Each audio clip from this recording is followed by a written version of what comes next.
principal of the school,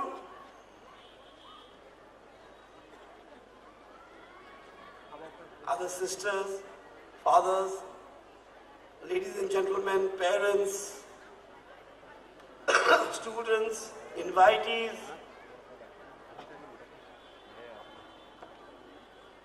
First and foremost, it is very difficult to give a speech in between such a lovely performance. If I have to describe this show in one word, I would describe it as mind-blowing.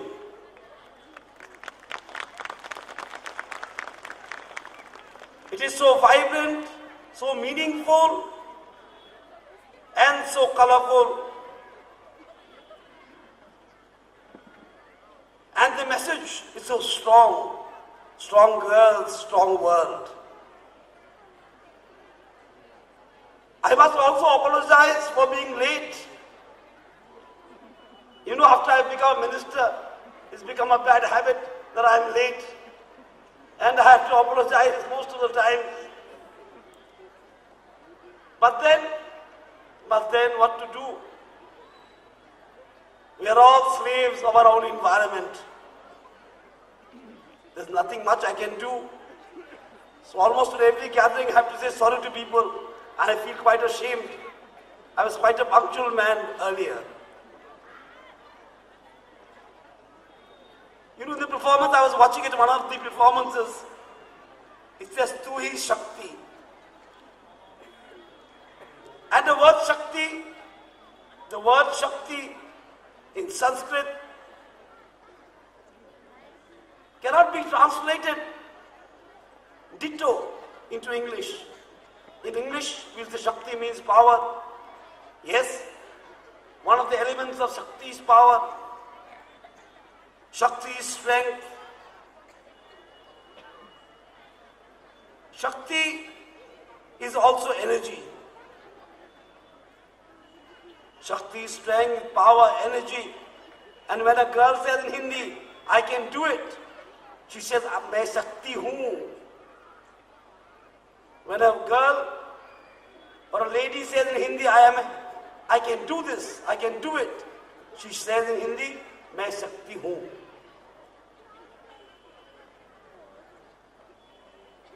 In our Indian culture, we strongly believe that the feminine gender or the girl or the lady or the mother is the Shakti of the society. We believe that she gives power to this world. We believe that she energizes the society. We believe that the female gender nurtures society. And today, when the Auxilium Girls' School here, on the annual day, is putting up a show which is based on strong girls, strong world, it is a matter of pride for us. It is a matter of pride for us to have a school like this in Tripura. And to the students, I would like to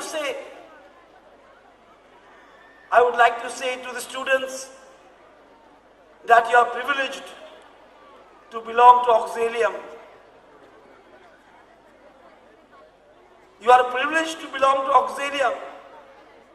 There are millions of girls and boys longing for education, but cannot get even the bare minimum. Here you are, getting education in its true sense. When the sisters came to invite me,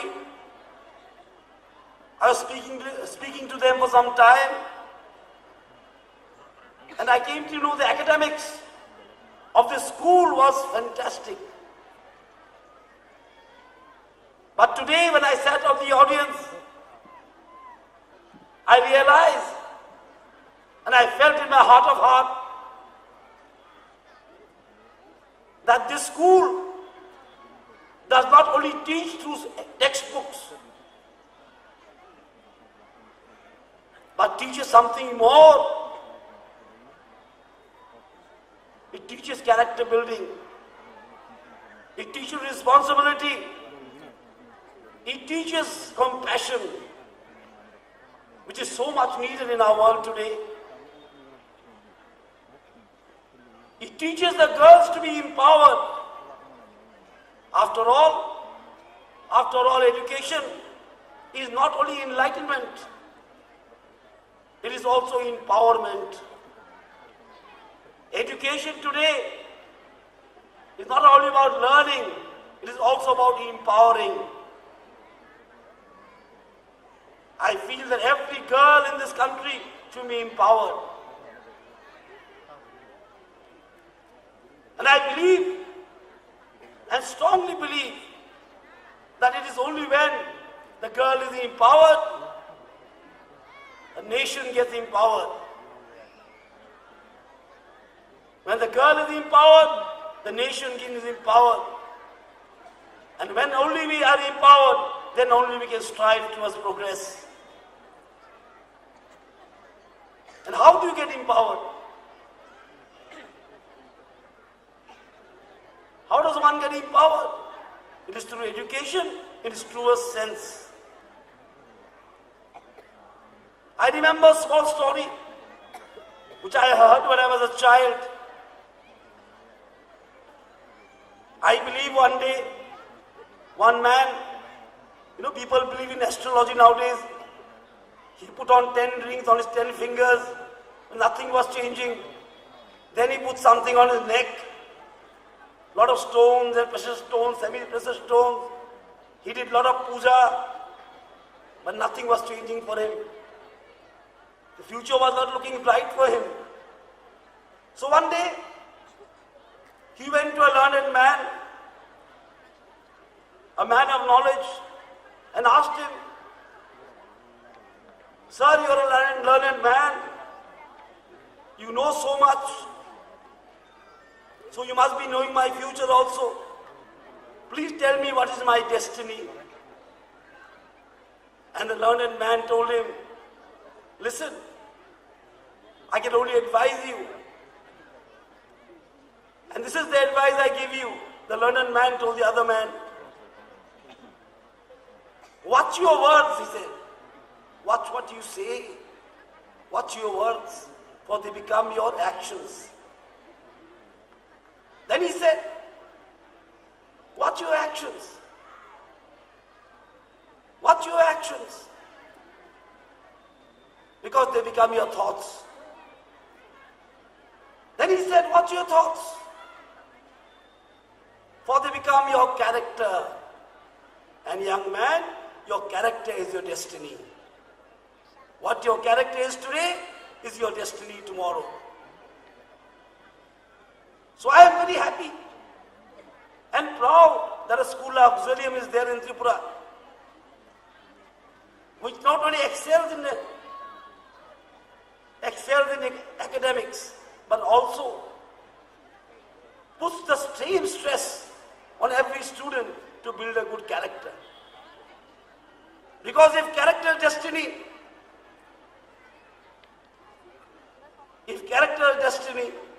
then we must build character. Unless we build character, the nation's destiny will not be bright. Unless we can build character, the nation's destiny will not be bright. Abdul Kalam, our late President Abdul Kalam, was once asked, "Sir, what is the future of India?" The reporters asked him, "Sir, Mr. President, what is the future of India?" And he said very nicely, he was a very simple man of simple words. He said, "Visit the schools and colleges. Visit the schools, colleges and universities of India. There you will find There you will find the future of India. There you will find the future of India. And on that note, and on that line, I would like to add, our late Prime Minister, Atal Bihari Vajpayee ji, he was a poet also. They asked him the same thing. Where can you see the future of India? And he said, look deep into the eyes. Look deep into the eyes of every youth in India, or every student in India. Look deep into their eyes. The hopes and aspirations, the longings, the courage you see there is the future of India. So I am happy to be here, and I am really happy to see this show. Maybe if I had come on time, I would have left. Sometimes coming late becomes a blessing in disguise. Sometimes God does what He does best. He blesses you in disguise also.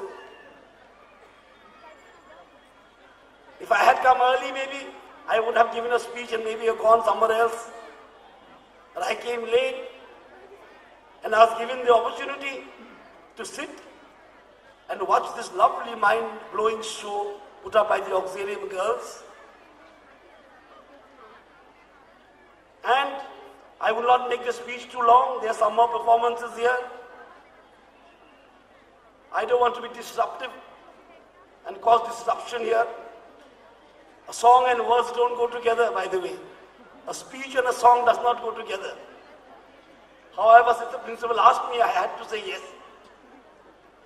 Otherwise, she will wonder why I have come here at all. Anyway, before I end, there's a lovely prayer by Rabindranath Tagore, our national poet, who wrote the national anthem. The two lines I remember. I would like to share this prayer with you. He writes in his Gitanjali, Lord, this is my last prayer to Thee.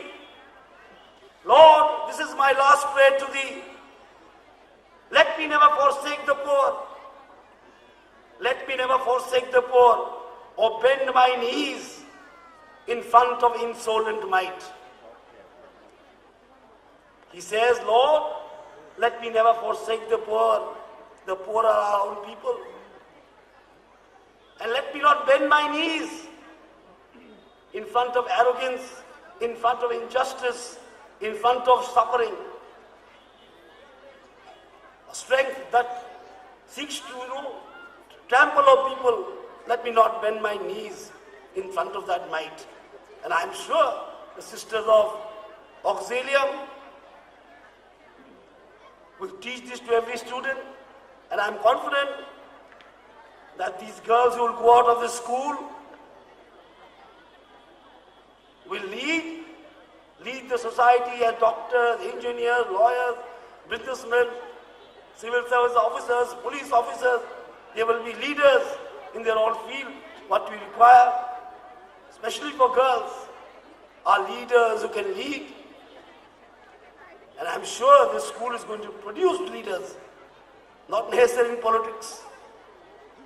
There may be leaders, social leaders, leaders in academics, leaders in engineering, leaders in doctors. And when I look at these girls, it fills me with pride, and I'm very, very happy because I see a good, bright future for this state and for the country as a whole. Thank you for inviting me, sister. I hope you will have me next time. I may be late. Thank you.